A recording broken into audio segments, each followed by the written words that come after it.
Prazer, Fabrício do DCM, tudo bem? Como é que tá?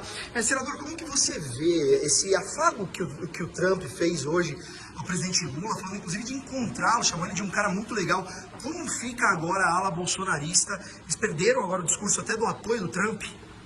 Bem, o Brasil e os Estados Unidos têm há mais de 200 anos uma parceria comercial em que o Brasil ele é deficitário. Nós importamos mais do que exportamos. Então, se você vê a balança comercial, as medidas que o presidente Trump tomou contra o Brasil, e não foi só contra o Brasil, ele aumentou a tarifa para vários outros países. Eu acho que se eles puderem ter a oportunidade, o presidente Lula, o presidente Trump, de conversar e de analisar realmente, eu acho que nós pode chegar num bom acordo comercial que interessa tanto para os Estados Unidos, para os consumidores americanos, como interessa para os consumidores brasileiros. Nós não usamos a reciprocidade. Nós mantivemos ainda, até porque se usar a reciprocidade pode prejudicar a população brasileira. E o presidente Lula está pensando no povo brasileiro.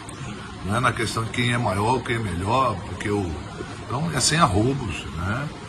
Acredito eu que se isso mesmo que está sendo noticiado, dos dois terem se encontrado, mas terem falado alguns segundos ali, mas que foi uma conversa, né, que a imprensa está noticiando. Eu não estava presente, eu não posso... Pode confirmar. Não. Mas seria lógico se puder marcar uma reunião dos dois, certo? Com dois estadistas, sem abrir mão da soberania brasileira. A soberania não é do Lula, não é minha, não é sua, é do povo brasileiro. Tá certo? Então não é uma questão de uma luta minha ou sua, é uma luta do povo brasileiro. O Brasil conquistou essa soberania, conquistou com muita luta. Não foi uma coisa dada de graça. Então, sem abrir mão da soberania brasileira, sem interferência de qualquer país, não seja os Estados Unidos, qualquer país, em relação aos poderes constituídos brasileiros, uma conversa é boa. Eu acho que o presidente Lula é muito hábil e o Trump, além de ser presidente da maior economia do mundo, do maior poder bélico do mundo, ele sabe muito bem que ele tem que dar satisfação ao seu eleitor. E é o consumidor americano que sofre com essas sobretaxas aí. Então, eu vejo de bom modo, tomara que isso aconteça, espero que não haja uma mudança. E isso é bom, porque está se falando de dois estadistas, está falando do presidente americano e do presidente brasileiro. Não é fofoquinha de mesa de bar, não é tititi, blá blá blá, mimimi, né? Fica com mimimi, é coisa de homem. Eu espero que isso possa acontecer com todo respeito, um respeitando o outro pela autoridade que eles têm como presidente, a soberania de cada país. A gente pode até criticar a Suprema Corte americana, mas não vai sancionar os Estados Unidos em coisa parecida, porque a Suprema Corte tomou uma decisão. Então, veja bem, quem tem que resolver isso somos nós internamente, quem tem que resolver isso internamente são os americanos. Mas se tudo isso que está sendo colocado aí, se realmente essa reunião puder acontecer semana que vem, eu acho que é um bom caminho para o entendimento. Algumas pessoas têm falado que essa reunião pode ser uma pegadinha, num aspecto de, por exemplo, do que o Trump fez com o Zelensky, de colocar numa... E com o presidente da África do Sul também. E com o presidente da África do Sul. Qual o risco disso acontecer com o Lula e qual seria a sua, não é sugestão, mas qual o caminho para evitar uma situação daquela com o presidente Lula? Eu acho que aí a diplomacia americana e brasileira conversa antes. Isso não acontece não é uma... Não vou ligar para ti, bicho, vamos nos encontrar. Tá certo? Não toma cerveja amanhã, né? Não é assim. É lógico que tanto a diplomacia sua como a minha, primeiro vai se inteirar dos temas, até porque os dois têm que estar preparados. É o presidente do Banco Central, o Garipo. Olha aí, que eu tenho que jogar limpo, pô. Tem que falar para ele segurar, baixar aquele juro lá. Eu vou falar com ele, é um assunto aí. Então, não é uma conversa que eu tenho contigo, não tenho nada. Você me pergunta, eu te respondo. É uma conversa toda preparada. Porque o presidente diz para a diplomacia, olha, eu quero tratar desse assunto, o presidente tanto vai estar preparado para responder ao presidente, ou contestar o presidente, que é normal numa conversa. Da mesma forma, a diplomacia brasileira vai tomar conhecimento antes qual é a pauta. Não é uma conversa de dois políticos, não são dois amigos íntimos. Não estou te convidando para ir lá na minha casa tomar uma cerveja. São dois estados. Dois estados soberanos. Então, eu espero que isso não aconteça. O que aconteceu com o Zelensky, depois ele até refluiu, né? Já conversou com o Zelensky, mas também não andou nada. Depois ele teve uma conversa com o Putin, os bombardeios continuam, tudo continua.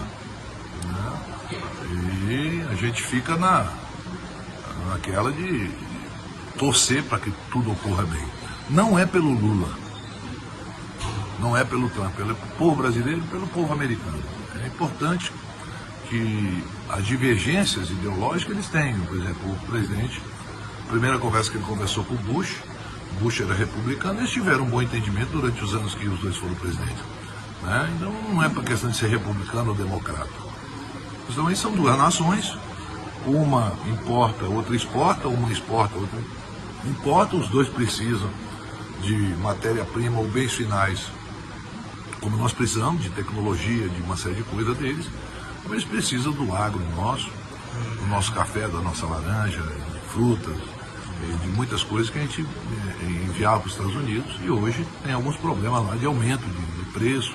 Então também tem uma reclamação por parte do empresariado americano, que deve chegar com ele, olha, presidente, isso não está bem, isso está acontecendo aqui e tal. Então, mas eu espero, pelo que as informações que nós tivemos, que foi não foi um negócio frio, não foi um encontro frio, sabe, tudo bem, e sai. Foi um negócio... Teve afagos, né? Teve afagos e talvez até o presidente tenha até se espantado da forma como o Trump o tratou, correto? Como todos se espantaram. Eu também, porque ele citou o presidente Lula, ele fala na questão da perseguição e tal, mas cita o presidente Lula, você está entendendo? E cita de uma forma que não estava no discurso original dele, com certeza não estava escrito aquilo. Ele pega uma parte do que ele estava lendo e cita nominalmente. Tanto é que, pelas imagens que eu vi, até o ministro Lewandowski e o ministro das Relações Exteriores... O Celso Amorim? Não, o Celso Amorim não. O assessor, eu não vou lembrar agora também, me fugiu. Ainda toca o nome do presidente, olha, está falando em ti, tá certo? O presidente estava ali com o tradutor, e o tradutor demora um pouco a mais para te passar, não é literal. Não é exato, não é em tempo 100% real. Não, tem um delay ali, que quem não sabe inglês, eu também não sei falar, então não posso nem falar dos outros. O tradutor mesmo. O tradutor não é em tempo real, tem um delay. Aí o presidente Lula, que está ali ao lado da primeira-dama, os dois até, o presidente ficou olhando lá, até espantado. Então eu acho que isso demonstra a maturidade, tanto do presidente Trump como do governo brasileiro, que é na conversa, no entendimento que a gente chega a um bom termo comum. Eu espero que dê tudo certo. Se der tudo certo, é bom para o povo brasileiro. Certo? Ninguém está torcendo por essa briga, só quem perde não é quem está na presidência, não é o senador que tem um salário bom, tem as prerrogativas que tem. É a população, é o consumidor, uma série de pessoas aí, empresas que têm dificuldade. Nós temos uma economia muito forte, uma geração de emprego grande hoje no Brasil, nós temos uma taxa de desemprego bem pequena. Hoje eu estava conversando com o presidente do Tribunal Superior do Trabalho, que vai tomar posse agora, o desembargador Luiz, e eu pedi uns dados para ele, para falar sobre essa questão da carga horária, e a média salarial brasileira é uma média muito pequena, tá certo? E isso preocupa a gente, porque muitas vezes uma indústria multinacional, o único legado que ela deixa é o salário que ela paga para os trabalhadores. Não há investimento em nenhuma área social ou nenhum setor que possa ficar de legado. Então isso é importante a gente ver tudo isso e, se Deus quiser, as coisas possam acontecer. Espero que o presidente Lula possa falar com o presidente Trump e os dois possam se entender. Última pergunta, PEC da blindagem amanhã, existe uma expectativa de ser enterrado, o Galípolo deve estar ligando aí de novo, mas é a última, prometo. O Sérgio Moro quer apresentar uma emenda para que crimes de honra contra a honra e crimes de opinião ainda tenham exigência de abertura de processo pela Câmara e pelo Senado. Existe qualquer possibilidade disso vingar? Zero. Ótimo. Zero. E nós vamos amanhã derrotar isso na CCJ. O máximo que eles podem é recorrer para o plenário. Mas não acredito que a gente vá haver uma mudança. Não, uma emenda é um direito que o senador tem de fazer, já fez outras, como todo mundo faz, pode ser aceita ou rejeitada pelo relator, mas a PEC da prerrogativa, Que é o nome oficial. o nome oficial, eu prefiro falar isso até para não. PEC das prerrogativas, acho que nós já temos muitas prerrogativas. O senador e o deputado federal têm muitas prerrogativas. Eu sempre digo isso. Nós temos aí milhões de brasileiros que nem certidão de nascimento tem. Na minha região, no estado do Amazonas, uma pessoa que nasce numa comunidade, um indígena que nasce numa comunidade, às vezes o pai e a mãe tem que levar horas numa embarcação pequena, num motor-rabeta, para ir na cidade, e como ele tem que trabalhar para comer, aí ele vai deixando o tempo passar, chega na idade escolar, essa criança às vezes não pode ser matriculada porque não tem uma certidão de nascimento. Eu até apresentei um projeto que já foi aprovado aqui. Esse projeto obriga as escolas a matricular essas crianças e a diretora da escola tem que providenciar, o Estado tem que providenciar a certidão de nascimento depois. Está entendendo? Então, quem vive uma realidade como nós vivemos no meu estado, em que a gente não tem direito a ter uma estrada asfaltada, uma série de coisas, sabe que a gente já tem muitas prerrogativas. Uma pessoa hoje não tem acesso a uma justiça. Para falar com o juiz, ele chega num fórum, não consegue falar com o juiz. Para fazer uma denúncia numa delegacia, demora horas ali. E muitas vezes ele faz essa denúncia contra uma pessoa que agrediu, furtou ele, daqui a pouco o cara está andando na rua lá ameaçando ele, porque ele foi denunciar o cara na polícia. Então, esse direito, o povo brasileiro, 99% da população, 99,9% não tem esse direito. Nós temos muita prerrogativa.